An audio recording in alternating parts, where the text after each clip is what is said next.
ஆண் குரங்கு என்ன செய்யணும், சிக்னலில் யூட்டன் போட்டுரும், வேலையெல்லாம் கெட்டு போயிடும். போய் அது பெண் குரங்கை சமாதானப்படுத்திட்டு தான் நான் வெளியே வரும். இந்த ஆண் குரங்கு, இந்த ஜுமான்ஜி இருக்குல்ல, ஜுமான்ஜி சைனீஸ் மூஞ்சி, போய் சமாதானப்படுத்திட்டு, என்ன நீ ஏன் குடும்பத்தை அதெல்லாம் கஷ்டப்படுறோம், பிள்ளைங்களுக்கு அப்படி தானே எல்லாம் அப்படின்னு அந்த பெண் குரங்கு ஒரு செலுப்போம் பேசிவிட்டு அப்புறம் என்னமோ அடிச்சுட்டு வாச்சா புச்சா கச்சா புச்சான்னு.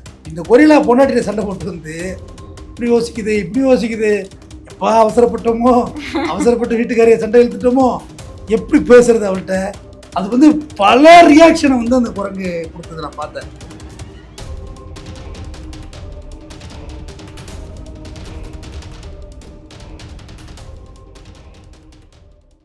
மெட்ராஸ் டவுன் பஸ் நேயர்களுக்கு வணக்கம். இன்று நம்முடன் இணைந்திருக்கும் சிறப்பு விருந்தினர் குற்றவியல் வழக்கறிஞர் டாக்டர் RS தமிழ்வேந்தன் அவர்கள். சார், ரொம்ப நாளாச்சு, எப்படி இருக்கீங்க? நல்லா இருக்கீங்களா சார்? சரி, ஓகே, நீங்க கேளுங்க. நல்லா இருக்கேம்மா. இரவு முன்னேத்தில் நீ வந்து மீண்டும் எழுந்து வந்ததில் எங்களுக்கு ரொம்ப பெரிய மகிழ்ச்சி. உள்ளார்னு சொல்கிறேன். நான் மருத்துவமனையில் வந்து சொன்னது தான் இன்றும்.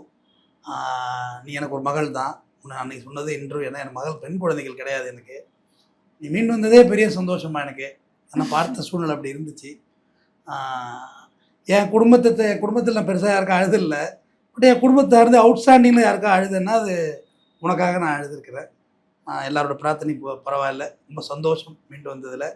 உயிர் பிழைச்சி வந்திருக்கு, ரொம்ப மகிழ்ச்சி இல்லை சொல்லுங்க. சரி, இப்போ என் கதை ஒரு பக்கம் இருக்கட்டும். இந்த சோஷியல் மீடியாலலாம் வந்து கொரில்லா ஒரு வீடியோ வைரலாக போயிட்டு இருக்கு. நீங்கள் பார்த்தீங்களா? அது பார்க்கும்போதே வந்து இப்போ அந்த கொரில்லாக்கெல்லாம் இருக்க அந்த எமோஷன் வந்து மனுஷங்க கிட்ட இல்லையோ அப்படின்லாம் தோணுது. நீங்கள் அந்த வீடியோ பார்த்தீங்களா? ஆக்சுவலாக கொரில்லா வந்து அந்த வீடியோ வந்து நம்ம முன்னாடி வந்து பஞ்சு குரங்கு ஒன்று ஃபேமஸ் ஆச்சு. ஆமாம், அது நான் பேசியிருந்தேன். பஞ்சு குரங்கு பார்த்தீங்கன்னா தாய் வந்து விரட்டி விட்டுருது. இதையும் பார்த்துருவோம். நீங்கள் தாய் வந்து அந்த குட்டி குரங்கை விரட்டி விட்டுருது, அந்த கூட்டத்தை விட்டு. தனியாக வந்து அந்த குழந்தைக்குள்ள அந்த பூங்காவில் வேலை பார்க்குறவர் குரங்கு பொம்மையை தூக்கி போகிறாரு. அதை தூக்கிக்கிட்டே ட்ராவல் பண்ணுது. அதை ஃப்ரெண்டு மாரி வச்சுக்கிட்டு தட்டி கொடுத்துக்கிட்டு அது மேலே தலை வச்சு படுத்துக்கிட்டு சுற்றிக்கிட்டே வந்துச்சு. அதை நான் பேசியிருந்தேன். பிறகு அந்த பஞ்சு குரங்கு வந்து கூட்டத்தில் பஞ்சு குரங்கு அதான் வேற ஒன்றும் இல்லை, அதோட போய் சேர்ந்துருச்சு. இந்த கொரில்லா பொண்டாட்டியை சண்டை போட்டு வந்து இப்படி யோசிக்குது, எப்போ அவசரப்பட்டு வீட்டுக்காரியை சண்டை இழுத்துட்டோமோ, எப்படி பேசுறது அவள்கிட்ட, அது வந்து பல ரியாக்ஷனை வந்து அந்த குரங்கு கொடுத்தது நான் பார்த்தேன்.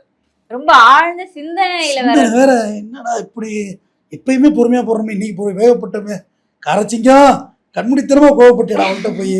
அந்த ஃபீல் மனிதன்ட்ட இல்லைன்னு சொன்னது ரொம்ப மகிழ்ச்சியா இருந்த கேள்வி. ஏன்னா கனிமொழிகிட்ட இருக்க ஆகப்பெரிய சிறப்பு, பாப்பா பேர் கனிமொழி, அந்த கேள்வியை வந்து ரிவர்ஸில் கேட்க முடியாதால.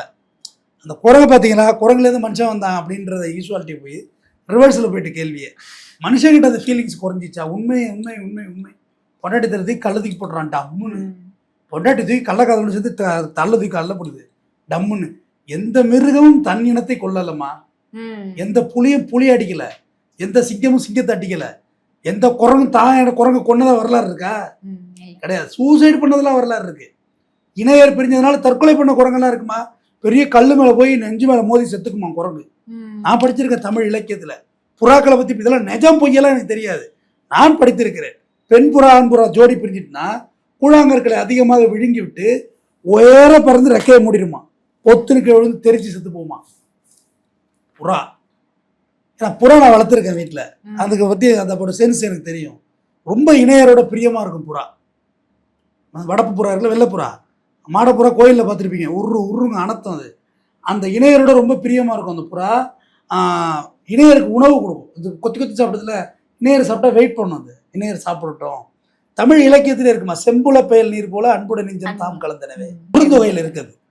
யாதுமாகி என்றான் அவன் கலந்துன்னு சொல்லி.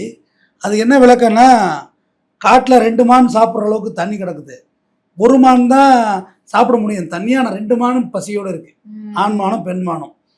அப்போ தாகமா, அப்போ 2 என்ன செய்யுது, நீ சாப்பிடு நான் பட்டினியாக இருந்துக்கிறேன்னு பெண்மானும், ஆண்மானும் இல்லை நீ சாப்பிடு, நீ தாகம் தாங்க மாட்டேடி, நீ சாப்பிட்றீம்மா நான் இருந்து தாங்குறேன்டி அப்படின்னு சொல்கிற மாதிரியும். சரிவா 2 பேரும் சாப்பிட்லான்னு சொல்லிட்டு 2 மானும் வாயை வைத்து கொண்டிருந்தது. 2 மானும் தண்ணி குடிக்கலை. ஆண்மான் சாப்பிடட்டும், பெண்மான் சாப்பிடட்டும், ஆண்மானும் அப்படி இணையர்கள் இருந்திருக்காங்க. அந்த வகையில் தான் இந்த மங்கி டென்ஷன் ஆகிற மங்கியை பார்த்தோம். ஆக்சுவலாக ஒரு பூங்காவில் ஒரு குழந்தை விழுந்துருது. இதெல்லாம் ஏஐ வீடியோ கிடையாது, குழந்தை விழுந்துருது. அந்த குரங்கு தூக்கிட்டு ஓடிட போதுன்னு பயந்தாங்க. ஆனால் அந்த குரங்கு தூக்கி கொடுத்துட்டு அந்த குழந்தைய நம்ம இது இல்லை குழந்தை அப்படின்ற ஒரு ஃபீல் இருக்கு. வயநாடு தண்ணிக்குள்ளே போச்சுல்ல, ஆமா சார். அப்போ ஒரு பாட்டியும் ஒரு சின்ன பேத்தியும் அந்த அடிச்சு வெள்ளம் அடிச்சு ஊர் திம்பாட போயிட்டு ஏதோ ஒரு இடத்துல ஒரு மலை கரடல் நிற்கிறாங்க, காட்டு யானை வருகிறது, மிதித்து கொல்ல போகிறது என்று எல்லாரும் எதிர்பார்த்த போது அந்த குழந்தைய கீழே போட்டு அந்த பாட்டி அப்படியே கும்பிட்டு விழுந்துட்டு யானை மேலே. இரவு முழுவதும் அந்த யானையின் நிழலில், அந்த யானை நைட்டு அந்த யானையோட உடம்பு இருக்குல்ல அதில் மழை பெய்யும்ல, நடுவில் அந்த பாட்டியும் அந்த பேத்தியும் இருந்திருக்காங்க. ஏன் யானை நின்றது என்று பிற்பாடு விலங்கியல் ஆர்வலர்களை பற்றி பேசினாங்க. வேற காட்டு யானை வந்து இவங்களை அட்டாக் பண்ணக்கூடாதுன்னு சொல்லி அந்த யானை விடிய விடிய நின்று நல்ல பொழுது புலர்ந்த பிறகு, நல்ல வார்த்தை புலர்ந்த பிறகு அந்த யானை அந்த இடத்த விட்டு ஸ்கிப் பண்ணி போகுது. அப்போ அதுக்கு அறிவு இல்லைன்னு சொல்லுவீங்களா, இல்லை நமக்கு அறிவு இல்லைன்னு சொல்ற மாதிரி? பொதுவா மனுஷங்களுக்கு சிக்ஸ்த் சென்ஸ்னு ஒண்ணு இருக்கு அப்படின்னு நம்மளாம் சொல்லி பெருமை பேத்திக்கிறோம். பட் இப்ப இந்த விலங்குகளுக்கு இருக்க அந்த ஒரு அன்பு உணர்ச்சின்றது மனுஷங்க மத்தியில கம்மியாயிட்டு வருதான்ற ஒரு கேள்வி இருக்கு. இதை நீங்க எப்படி பாக்குறீங்க? டெஃபினட்டாக சொல்கிறேன், இங்கே ஃபீலிங்ஸே யாருக்கு கிடையாதுமா. ஆக்சிடென்ட் ஆகிறாமா, அவனை தூக்குறதுக்குள்ள வீடியோ தான் எடுக்கிறாங்க எல்லாரும். மேபி எனக்கே நடந்திருக்கும், யாருக்கு தெரியும். ஆமாம், ரொம்ப சிரிச்சிட்டு பாப்பா பார்த்துன்னு பெரிய விபத்தில் ஒரு ஒரு இடது கையை முழுவதுமாக இழந்துட்டு உட்காந்து பேசிகிட்டு இருக்கு. இதான் முதல் வீடியோ. கமெண்ட் பாக்ஸில் யாரோ ரொம்ப ரேராக கேட்டிருக்காங்க, கனிமொழியை காணோம் அப்படி ரொம்ப குறைவான பேர் கேட்டாங்க. நான் அன்னைக்கே முடிவெடுத்த கனிமொழி, நானும் இதை போல தான். நானும் காண என்னை யார் தேட போகிறா, காந்தியவே மறந்துட்டாங்க, ஒன்றை என்னையுமா ஞாபகம் வச்சுருக்க போகிறாங்க. இருக்கும் வரை தான் இங்கே எல்லாமே, இருக்கும் வரை தான் இங்கே எல்லாமே. இழந்த பிறகு எதுவுமே இல்லை, இழப்பதற்கு எதுவுமே இல்லை. ஆனால் கனிமொழி மாரி கான்ஃபிடண்ட்டான ஒரு பொண்ணெல்லாம் உலகத்தில் பெண்கள் பாருங்க, இப்படி ஒரு, எனக்கு என்ன சொல்கிறதுன்னு தெரியல, அவ்வளோ ஒரு தன்னம்பிக்கை. மருத்துவமனையில் போய் குடும்பத்தோடு நின்று பார்க்குறோம். நான் வருவேன்யா, ஏன்னா ஃபுல்லாக அதுக்கு வந்து மயக்க ஊசி வளருது கிடந்து, அது வந்து ஹைப்போதெட்டிக்கலாக பேசுது. நான் வருவேன்யா, ஏன்னா ஐயான்னு தான் சொல்லுவோம், வருவேன்யா வந்து பேட்டிலாம் எடுப்போம் நம்ம அப்படின்னு பேர். உண்மையிலே தேவர் மகன் இசைக்கை போல உன்னை பார்த்தேன். ஐயா ஒத்த கையில கார் கூட ஓட்டுவையா, என்ன இளவு அப்படின்னு சொல்லுவாரு. யாரு, கமலஹாசன் சொல்லுவாரு. ஸோ அந்த ஒரு ஃபீல்னஸ் இருந்துச்சு, ரொம்ப மகிழ்ச்சி. அதுவும் எப்படி சொல்றதுன்னா, எனக்கு கனிமொழி தான் என்னை பேட்டி எடுக்கணும் அப்படின்னு தான் நான் இருந்தேன். இது வரைக்கும் ஃபீமேல் ஆங்கர் போட்டு நான் எடுக்கவே இல்லை. நான் ஒரு ஆள் தான் பேசியிருக்கேன். ஒரு ஆள் பேசியே கிட்டத்தட்ட 82,000 87,000 சப்ஸ்கிரைப் கொண்டு வந்திருக்கேன். ஜீரோலேருந்து பார்த்துக்கிட்டு இருக்கீங்க. கனிமொழி தான் சில யூடியூப்ல தத்துவம்லாம் சொல்லும், ஏரோனர் க்ரீனில் மேலாக்க போகணும்னு சொல்லி. மனிதனே என்னைட்டே கனிமொழிகிட்டே இருக்கிறதா நான் நினைக்கிறேன். உள்ளார்ந்த வருத்தப்படுறேன்.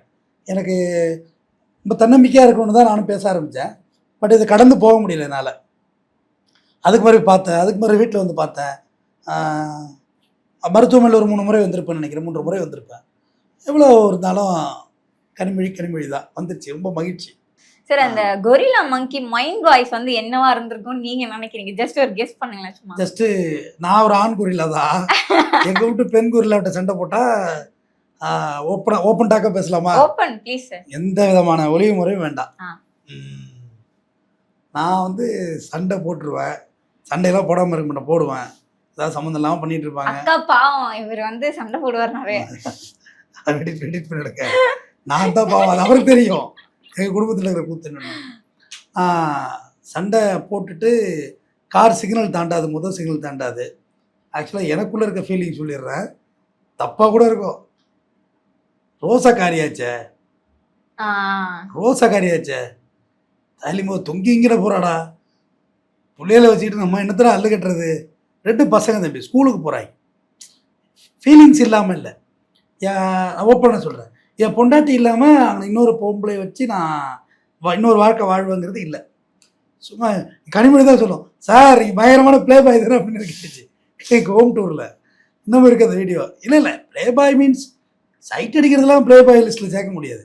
பட் என் மனைவி இல்லாமல் அவனை இன்னொருத்தையை வச்சு நான் குடும்பம் நடத்தணுங்கிற யோசனை என்கிட்ட இல்லை. சரி, இப்போ நீங்க சொன்ன மாதிரியே மனைவி இடத்துல வேற யாரையும் வச்சு பார்க்க முடியாது, பிள்ளைகளுக்காக அது ஒரு விஷயமும் சொன்னீங்க. ஆனா இங்க பிள்ளைங்களையே சாவடிச்சுட்டு வேற ஒருத்தவங்க கூட அஃபேர், அது பெண்ணா இருக்கட்டும் ஆணா இருக்கட்டும், அப்படி நிறைய இப்ப சமூகத்துல நடக்குது. இதை நீங்க எப்படி பாக்குறீங்க? எனக்கு எல்லா வாய்ப்பு வசதிகளும் இறைவன் எனக்கு கொடுத்துருக்காங்க. கனிமொழி நல்லா பேச கொடுத்துருக்கான், அதை விட வேற என்ன வேணும்? இந்த உலகத்தை சர்வே பண்ண கொடுத்துருக்கான். எங்க வேணுமோ தூக்கி கொண்டு என்ன போட மாட்டேன், நான் எழுந்து வந்துடுவேன். அதாவது அந்த ஆண் குரங்கை பற்றி கேட்டிங்கல்ல, ஆண் குரங்கு என்ன செய்யணும், சிக்னலில் யூட்டன் போட்டுரும், வேலையெல்லாம் கெட்டு போயிடும். போய் அது பெண் குரங்கை சமாதானப்படுத்திட்டு தான் நான் வெளியே வரும். இந்த ஆண் குரங்கு, இந்த ஜுமான்ஜி இருக்குல்ல, ஜுமான்ஜி சைனீஸ் மூஞ்சி, போய் சமாதானப்படுத்திட்டு, என்ன நீ ஏன் குடும்பத்தை அதெல்லாம் கஷ்டப்படுறோம், பிள்ளைங்களுக்கு அப்படி தானே எல்லாம் அப்படின்னு அந்த பெண் குரங்கு ஒரு செலுப்போம். பேசிவிட்டு அப்புறம் என்னமோ அடிச்சுட்டு ஆச்சா புச்சா கச்சா முச்சான்னு எல்லாம் இருக்காத, பிள்ளைங்களை வளர்ச்சி அடையணும், வாழ்க்கை முன்னேற்றணும், அதுக்காக தானே எல்லாம் வருது. நீ வந்து இதுமாரி எனக்கு என்ன கோவம்னா வேஸ்டேஜ் ஆகிறது பிடிக்காது. ஃபேன் ஓடுனா ஃபேனை என்ஜாய் பண்ணு, சும்மா ஏன் ஃபேன் ஓடிட்டு இருக்கணும்? அது எவனோ ஒரு பர்பஸ்ஃபுல்லானா ஒரு சர்ஜரிக்கு போக வேண்டிய கரண்டாக இருக்காங்க, ஆப்ரேஷன் தேட்டருக்கு போகிற கரண்டாக இருக்கும், நீ ஏன் வீண் பண்ணுற? ஏசி போட்டால் நல்லா குழுன்னு என்ஜாய் பண்ணு, சும்மா ஏசி ஓடக்கூடாது. இதுதான் என்னோட பிரச்சனை. நான் ஒரு ரோபோட்டு தான் வச்சுக்கேன். இல்லை என்னோட வேலை டிவி பாரு, சும்மா ஓடிட்டு கிடக்கு, நீ ஏதோ ஒரு ரூமில் உட்காந்தா என்ன அர்த்தம்னு கேட்பேன். இவ்வளவுதான் விஷயம். ஆனால் எங்கள் வீட்டு பெண் கோரிலா ரொம்ப தன்னை சமாதானப்படுத்தி வாழ்ந்தாங்க. செல்ஃபோன் வச்சுருந்தா பசங்க கட்டுப்படணும். என் பொண்டாட்டி பேசிக் ஃபோன் வச்சுருக்கா, கேரள எல்லாரையும் 1000 ரூபா ஃபோன் இருக்குல்லம்மா, அதுதான் வச்சுருக்கா. அது 6 மாதம் ஒரு வாட்டி பேட்டரி வீங்கிடும், அது சர்வீஸ் எல்லாம் பண்ண முடியாது, தூக்கி வச்சுட்டு மறுபடியும் 1000 ரூபா ஃபோனு. தன்னை சமாதானப்படுத்தி அவளும் வாழ்ந்து கொண்டு இருக்கிறாள். இந்த இன்ஸ்டாகிராம், இந்த ரீல்ஸ் பார்க்குற இந்த உலகத்தில் இந்த உலகத்துல அப்படி வாங்க ஆதார் எல்லாரும் இருக்காங்களே, கேளுங்க. என்னத்துக்கு பொய்யே? நான் பொய்யே நேர்லயே பார்த்திருக்கேன். சரி, அப்புறம் இந்த நேர்லயே பார்த்துருக்கேன். இன்னமும் இந்த 1000 ரூபா ஃபோன் வச்சுக்கிட்டு அது காலையும் விழாது, இத்திரூன் இருக்கும், இங்கேயும் எட்டாது இங்கேயும் எட்டாது, அதை வச்சு தான் ஓட்டிக்கிட்டு இருக்கா. இப்போ கடைசியாக என்ன ஆகி போச்சுன்னா, நிறைய பேங்க் அக்கௌண்ட்டெல்லாம் சர்வே பண்ணணும், நிறையா டிரான்சாக்ஷன், நிறைய ஹெல்த் இன்சூரன்ஸ், நிறைய பாலிசி போடக்குள்ள கம்பல்சரி ஒரு ஆண்ட்ராய்டு ஃபோன் வேணுங்கிற ஒரு நிலை வந்த பிறகு, அதுக்கப்புறம் நான் பயன்படுத்திய டிஸ்பிளே உடஞ்சி, நான் பயன்படுத்துகிற ஃபோனை வந்து தூக்கி எறிய மாட்டேன், அது பத்திரமா தான் இருக்கும், அதை சிம் கார்டு போட்டு கொடுத்தேன், வேறு எதுவும் செய்யலை. அப்போ அதை வச்சுருக்காங்க. அதில் ஒரு ஜிபே எல்லாம் இப்போ தான் டவுன்லோட் பண்ணி கொடுத்தேன். ஏன்னா எல்லாத்தையும் நீட் ஃபார் மணி, ஜிபே வேணும் எங்கேயாவது வெளியே போகிறாங்கன்னு சொல்லி. அந்த ஃபோனு கூட பசங்க வந்துட்டால் வெளியே வராது. இன்ஸ்டாகிராம் ஐடி இல்லாத ஒரு மனைவி வச்சுருக்கேன், ஃபேஸ்புக்கில் அக்கௌண்ட் இல்லாத ஒரு மனைவி வச்சுருக்கேன். அவங்களுக்கு தெரிஞ்ச ஒரு டிவி பார்ப்பாங்க, அதனால் அதை விட்டாக்கா உலகமே என் குடும்பம் தான், அவங்களுக்கு வேறு உலகம் இல்லை. அந்த பெண் குரங்குக்கு பெரிய உலகம் இல்லை, இந்த ஆண் குரங்குக்கு ஏற்ற பெண் குரங்கு, அவ்வளவுதான். வேறு உலகமே எனக்கு இல்லையா? இந்த பாரு அலுவலகத்திலே தான் இருக்கிறேன், என் நேரம் வெளிச்சத்திலே இருக்கேன், எனக்கு பர்சனல் லைஃபே கிடையாதுமா. எனக்கு என்ன பர்சனல் லைஃப்? இந்த இருக்காரு எந்நேரமும் என் கூட ஆள் இருக்காங்க, நான் எப்படி பர்சனலாக இருக்குது? அவர் ஃபோன் கால் கூட யார்கிட்ட பேச முடியாது, நானாக இருக்கிறது தான். ஆனால் அதாவது எனக்கு பர்சனல் லைஃப்பை உண்டு பண்ண முடியாமல் இல்லை, அந்த ஆண் குரங்கால இன்னொரு வாழ்க்கை அமைச்சிக்க தெரியாமல் இல்லை. சே, இவ்வளோ போய் என்னடா பாதகத்தையை போய் கோவப்பட்டோமேங்கிறது தான், வேற ஒன்றுமே கிடையாது. எல்லாத்துலேயும் ஏர்னிங் மெம்பர் தான் ஆண் குரங்காவே இருக்கும், எல்லா விஷயத்துலையும் சொல்கிறேன், சர்வைவல் ஆஃப் ஃபிட்டஸ்ட். பட் அவங்க நம்மளை நம்பி வந்திருக்காங்கம்மா, ஒரு 15 இயர்ஸ் அவங்களோட ஜேர்னி பண்ணிட்டோம், எப்படிமா தூக்கி எறிகிறது? அஃபேர்ஸ், ஆசைகள், இன்னொருத்தவங்க மேலே ஒரு அஃபெக்ஷன்லாம் வராத அளவுக்கு நம்ம என்ன ரோபோட்ரியா? அப்படி இல்லை, அது எல்லாமே இருக்கும். அது எல்லாத்தையும் எங்கே காம்ப்ரமைஸ் பண்ணுறேன்னா என் பசங்களுக்கே காம்ப்ரமைஸ் பண்ணுறேன். அதுதான் சரி. என்னோட கேள்வியும் என்னன்னா, இப்போ நீங்க ஒரு நல்ல திருமண வாழ்க்கையை வாழ்ந்துருக்கிறதுனால நான் கேட்குறேன், வாழ்ந்துட்டு இருக்கிறதுனால கேட்குறேன். இப்போ நம்ம திருமணமாகி சில ஆண்டுகள் ஆனதுக்கப்புறம் ஒருத்தவங்க மேலே அஃபேர் வருது அப்படின்னும் போது அதில் மாட்டிக்காம எப்படி அதுலேருந்து கடந்து போகிறது அப்படின்னு நீங்கள் ஃபாலோ பண்ணுறது அப்படின்ற மாதிரி எதாவது இருக்கா? இல்லை, ஃபாலோ பண்ணுறதுலாம் இல்லைம்மா. ஒரு சினிமா நடிகை வந்து ஒரு சினிமாவில் நடித்தா பார்க்க ஆசையாக இருக்காதா? பட் இது நமக்கான வாழ்க்கை இல்லைன்னு நம்ம ஒரு தீர்மானத்தில் நான் இருக்கேன், அவ்வளோதான். என்னுடைய வாழ்க்கை, என் குடும்பம், இந்த பாபநாசத்தில் வர்ற கமலஹாசன் மாதிரி தான் நான். சுயம்புலைங்க ரொம்ப சுயநலவாதியா? எனக்கு தேவை என் குடும்பம், என் ஜீப்பில் இருக்க புது பேட்ரி எல்லாமே நான் வாங்கினது. இப்போ தான் புது பேட்ரி நானும் மாற்றினேன். ஒரு கறி சாப்பிட்ணும் அப்படின்னா கூட கறி எடுத்து கொண்டு வீட்டில் கொடுத்து அது என்ன மாதிரி வேணும்னு சொல்லி சாப்பிட்றது தான் என் கேரக்டர். அது எல்லாத்துக்கு மேலே இங்கே ஆசை வரத்தான் செய்யும். ஆசை இல்லாமல் எப்படி இருக்கும்? புத்தர் வச்சுருக்கேன், ஆசையே துன்பத்திற்கு காரணம், ஒரே ஒரு லைன் தான் எடுத்திருக்கேன். ஆனால் ஆசையெல்லாம் இருக்கும், காம்ப்ரமைஸ் நிறையா நானும் பண்ணிப்பேம்மா. முருகர் கூட தான் 2 பொண்டாட்டிம்பேன், பள்ளி தெய்வான, தப்பு இல்லை. அதெல்லாம் என் மனசால், என் பிரெயினால் பேச தெரியும். பட் என்ன மனதளவில் இன்னொருத்தையும் நான் வந்து அட்மிட் பண்ணுற அளவுக்கு என் மனநிலை இல்லை. அது என்ன ரீசன்லாம் தெரியாது. நான் பார்த்த பேரழகிய என் மனைவி இருக்காளோ, இல்லை இந்த பேரழகனில் சூர்யா இன்னொரு கேரக்டர் வருவார்ல, ஒரு மாற்றுத்திறனாளியாக வருவார், இந்த பேரழகனை நெரிச்ச பேரழகிய அவர் இருந்துட்டு போகிறாளோ. ஹிட்லர் தான் சொல்லுவார், உங்கள் மனைவியை விட்டு கொடுத்து விடாதீங்க, உங்களை நேசித்தவரும் அவர் தான், பொண்டாட்டியே கிடையாது அவனுக்கு, காதலியே கிடையாது. ஆனால் லவ் பற்றி அவ்வளோ அழகாக தெரியுது, பொண்டாட்டி விட்டுறாதரா அப்படின்னு சொல்கிறாங்க. நான் அந்த பெரிய இந்த இப்போ அமெரிக்கா, ட்ரம்ப் இப்படி எல்லாரும் பார்க்கக்குள்ள அவங்க அந்த பதவி பிரமாணத்துக்குள்ளே பொண்டாட்டியோடு தான் வர்றாங்க. முத்துவேல், கருணாநிதி, ஸ்டாலின் அப்போ துர்காமா தான் கண்ணில் தண்ணி ஊற்றிக்கிறாங்க. இப்போ என் பையன் 10வது போகிறாருமா, 10வது போக்கில் 15, 15 வயசு, சில முரண்பாடுகள் அவர்கிட்ட வருது. முரண்பாடுகள் மீன்ஸ் அப்பாவை நெஞ்சு தூக்குற வயசு இது. இந்த சரியான teenage right okay what ever it is. அவனுக்கும் பெருசாக வெளி உலகம்லாம் கிடையாது. வீடு அப்பா அம்மா ஏதாவது பிரிஞ்சுக்கிட்டு திங்கிறது வீட்டில் இது மாதிரி தான் அவனும் இப்படி பிறந்தது அப்படி தான் இருக்கும். பட் இந்த சரியான வயசில் தான் எங்கள் அப்பாவும் நானும் ட்ரிகர் ஆனோம். பட் அங்கே எங்கள் அப்பா தான் சமாளித்து போயிருந்துருக்கணும். எங்கள் அப்பா எந்தெந்த இடத்துலலாம் என்னை மிஸ் பண்ணாரோ அந்த இடத்துலலாம் என் பையனை விட்டு கொடுக்கல. ஒரு நாள் நானும் இவரும் மேலே இருக்க ஃபால் சீலிங் இருக்குல்ல இந்த சவுண்ட் ப்ரூஃபு, இது திண்டிவனத்தில் ஒரு சேனல்காரர் எனக்கு கிஃப்டடாக கொடுத்தது. சும்மா நட்புரியில் எடுத்துக்கணுன்னு. இது கிட்டத்தட்ட இதோட ஒருத்தர் ஒரு 30-40,000 இருக்குமா இருக்கும். நானும் இவரும் டீசல் போட்டு மெனக்கெட்டு போயிட்டு வர்றோம். என்னை அந்த அளவுக்கு என் பையன் வந்து டாமினேட் பண்ணுறான் ஃபோனில். இவர் யாரை பற்றி பேச மாட்டார், ரொம்ப அமைதியாக சாமிங்க உள்ளவர். சார் என்ன சார் இவ்வளோ ஓவர்டேக் பண்ணுறான், நீங்கள் எப்படியும் அமைதியாக இருக்கீங்க, எல்லாரும் உங்களை கண்டா எச்சி முழுங்குறோம், உங்கள் பையன் கிட்ட போயின்னு. எல்லாரும் என் பையன் கிடையாதுல்ல, அவன் என் மகன், என் பிரதி, என்னோட ஜெராக்ஸு. இந்த உலகத்தில் எனக்கு பிறகு இந்த உலகத்தை பார்க்க வந்திருக்க ஒரு என்னோட வருகை. அவன் என் வருகையை எப்படி நான் வந்து வெறுக்க முடியும்? அவன் வயசுக்கு கோபம் நியாயமானது, என் வயதுக்கு என் கோபம் நியாயமாக இருந்தது. கல்லூரி போய் தான் எனக்கு எல்லா கெட்ட பழக்கம் வந்துச்சு தெரிஞ்சேங்க. நான் அவ்வளோ டிசிப்ளின்டாக வளர்ந்த போய் ஆஃபீஸ் டூரில் சொல்லியிருக்கீங்க. ஆமாம், கல்லூரி போய் தான் எனக்கு எல்லாமே தெரியுமே. அது ஒரு வீட்டோட பிள்ளை தான். வீடு, அம்மா அப்பா, உலகமே அவ்வளோதான். School, cycle, bike, TVS 50 bike, பழைய டிராக்டர், இதுதான் என் உலகமே. என் உலகம் வேறு மாதிரி என்னை டியூன் அப் பண்ணிட்டுமா என்னைய. அது மாதிரி இப்போ என் பையன் ட்ரிகர் ஆகுறாங்களோ, நான் ட்ரிகர் ஆகக்கூடாது. அன்னைக்கு கூட ரொம்ப முரபா ரொம்ப எப்படி சொல்கிறது, ரொம்ப எதிர்த்து பேசிட்டான். யாருமே என்ன இது மாதிரி பேசுனதில்லை, பேசவும் அனுமதிக்க மாட்டேன். நான் ரொம்ப ஜாக்கிரதையாக இருப்பேன். என்னோடய செல்ஃப் ரெஸ்பெக்டில் கொஞ்சம் டிஸ்டன்ஸ் மெயின்டைன் பண்ணிப்பேன். அப்போ நான் ஆஃபீஸ் கிளம்பிட்டேன். நான் இன்னும் முடிச்சுக்கிட்டே உட்காந்துருந்தான். என் அன்பு மகனே, ஆள பிறந்தவனே, உன் மீது எனக்கு எப்போதும் கோபம் வராது. உன் தந்தை மீது உனக்கு எதுவும் வருத்தங்கள் இருந்தால் மன்னித்து விடு, அவன் பாவம், உலகறியான் அப்படின்னு சொன்னேன். அவனும் பொலன்னு எடுத்துட்டான். வேற என்ன சொல்கிறது, இப்போ அப்பா 2 தூக்கி போட்டு மிதிக்க போகிறாருன்னு வெயிட்டிங்கில் இருக்கான். மிதிச்சா இன்னும் பிரச்சனை ஆகும்னு எனக்கு தெரியும். இந்த ஆண் குரங்கு மாதிரி யோசிக்க வேண்டியதான். பயலுகெல்லாம் இப்போ அப்படி இல்லைம்மா, டப்புன்னு சூசைடு மென்டாலிட்டி வளைஞ்சு கொடுத்து நம்ம அவங்களுக்கு ஏற்ற மாதிரி போனாதான் சார். ஆடுற மாட்டேன் ஆடிக்கிறக்க, பாடுற மாட்டேன் பாடிக்கிறேன்னு டக்குன்னு ஒரு சூசைட் பண்ணிட்டான்னு வச்சுக்கோங்க. அதுக்கு பிறகு யோசிச்சு என்ன ஆகுது சொல்லு. அது ரொம்ப நான் கவனமாகவே இருப்பேன். நான் இந்த வயசில் ட்ரிகர் ஆகக்குள்ள எங்கப்பா பண்ணுறேன்னா, என்னை ஒருத்தவங்க சொன்னாங்க, நீ வந்து தமிழ், நீங்கள் வந்து ஃபிசிக்கல் ஃபிட் எனக்கு ரொம்ப பிடிக்கும், உடம்பு ஃபிட்டாக வச்சுக்கிறது, ஃபிசிக்கல் ஃபிட்னஸ், மென்டலி நீங்கள் ரொம்ப ஸ்ட்ராங் அப்படின்னாங்க. மென்டலி ரொம்ப ஸ்ட்ராங் அப்படின்னு. காரணம் பழனிபாவோட நினைவு நாளுக்கு கிளம்பியாச்சு. நான் கிளம்பிட்டு கிளம்பினோடனே போஸ்டர் 500 போஸ்டர் அடிச்சிருக்கு. இங்கேருந்து தமிழ்நாடு முழுக்க ஒட்டணும். 5 வண்டி இங்கேருந்து சென்னையிலேருந்து பிரிக்கணும். தருமபுரி வழியாக ஒரு வண்டி, சேலம் வழியாக, நான் ஒரு வண்டியில் ஒட்டிக்கிட்டே போகணும்.